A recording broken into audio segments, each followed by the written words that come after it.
Bridging the education gap within South Africa is a highly complex and complicated subject with historic roots which run deep.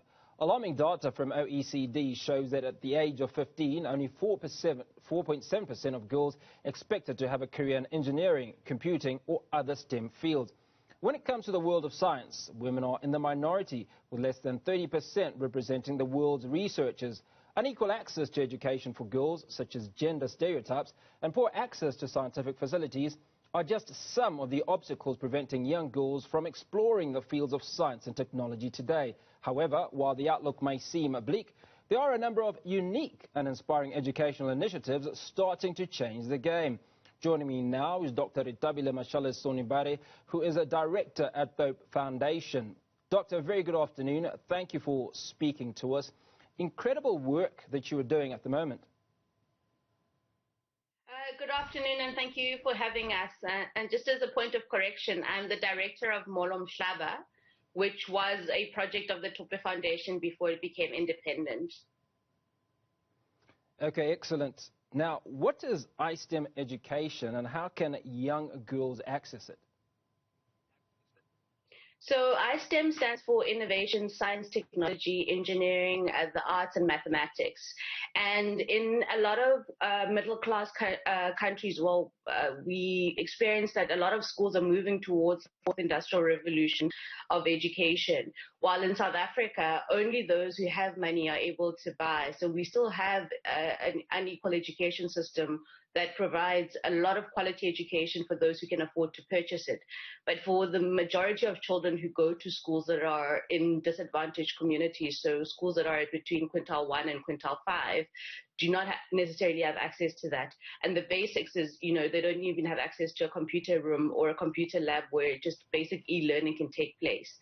And we thought that this was really troubling, that South Africa has 12 million children in the education system, but only about 10% of those children are able to access what education looks like in the future.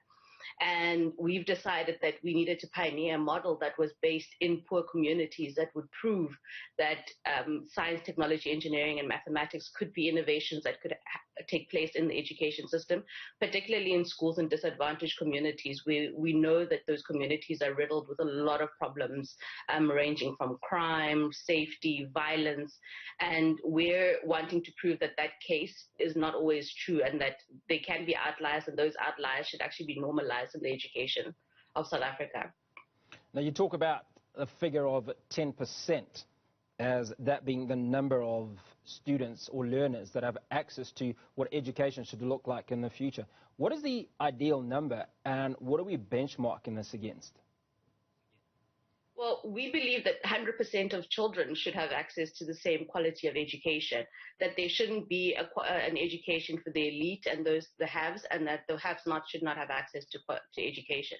So if we're saying that there are 12 million children in the South African education system, all 12 million of them should have a similar, or at least the basics of the same, the skeleton should be the same in the educational experience.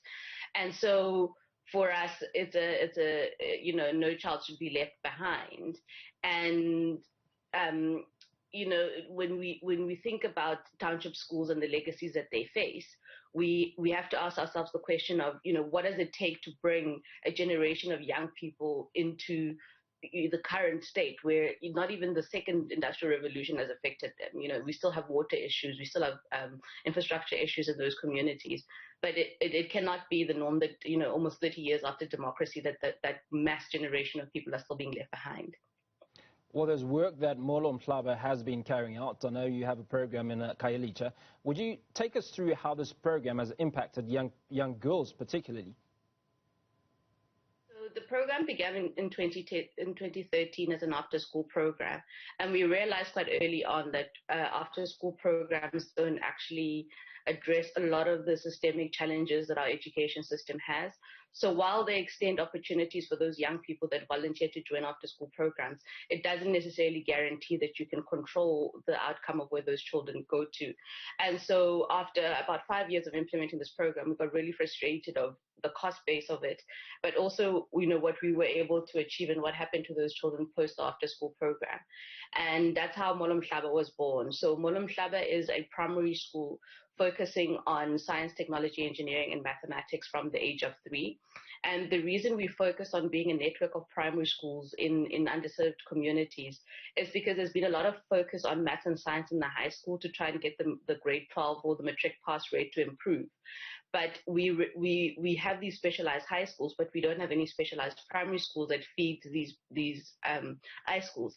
And so our value proposition is to be a specialized primary school network, particularly for girls who experience a lot of challenges, and particularly for girls living in townships, where townships are actually abhorrent environments for young children to grow up in.